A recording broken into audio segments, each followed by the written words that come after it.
जय जगन्नाथ। दर्शक बंधु आपणकर भी जदि पीएम किसान स्टेटस रे बर्तमान भी जदि रिजेक्ट बाय डिस्ट्रिक्ट शो करुच्ची तो आपण मैंने चिंता करुवे मोर कहीं रिजेक्ट हो गला। तो चलते ए विषय फुल डिटेल्स जाना आपण मैंने आम चैनल नुआ ताले सब्सक्राइब लाइक कर भूलु नहीं। दर्शक बंधु बर्तमान एवं 2 दिन है मुझे बहुत टेंशन अच्छी एमती जनकर भी होना भाई 10 जनकर मु अप्लाई करी मोर 10टी आप्लिकेसन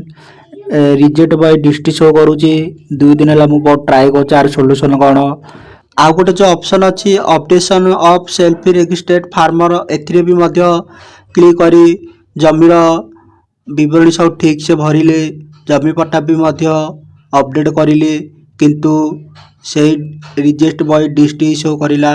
भाई 2 दिन है पूरा मुंड टीण हो मोर आउ कौन सोल्यूशन अच्छी मध्य जानी पारु नहीं। देखंतु मु जो 10 जन अप्लाई करी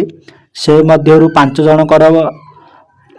सीएम किसान ऑलरेडी से हिताधिकारी ना भी मध्य अच्छी से 5 जनर ता भितर 2 जनकर मध्य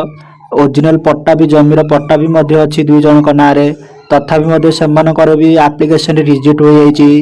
तो 2 दिन है मु टेंशन बहुत अच्छी कहीं एमती रिजेक्ट हो सोल्यूशन कौन किसी बाहर नहीं। तो मो मत लगुच आर कौन सिस्टम कौन पुणी चेंज हो देखु दोस्त मु 6 वर्ष है पीएम किसान रे अप्लाई कर आसूची मोर बहुत एक्सपीरियंस अच्छी किंतु एमती के हठात के हो नाला बर्तमान ए गोटे साथी देखु भाई 10टी मोर आप्लिकेसन रिजेक्ट होती आपणकर भी देखु रिजेक्ट भी हो जाइथिबो। तो दर्शक बंधु आर गोटे मु ऑप्शन जाए चेक कली देखो जो न्यू रजिस्टर ऑप्शन अच्छी तापर जाए आपण माने जाए क्लिक करी पुणी से आधार कार्ड नंबर टारे रजिस्टर करूँ जो आधार कार्ड नंबर टे जो रिजेक्ट होती से आधार कार्ड नंबर टे जाए रजिस्टर कले कि एमती अंडर प्रोसेस शो करुच्ची मत लगुच एप्लिकेशन टी अंडर प्रोसेस चली पर स्टेटस रे किसी कौन आसीपारे नचेत अप्रूवल भी हो पारे। तो मो मत आपण मैंने अपेक्षा करंतु किछि दिन तो ऑटोमेटिक एठारे स्टेटस रे कौन शो कर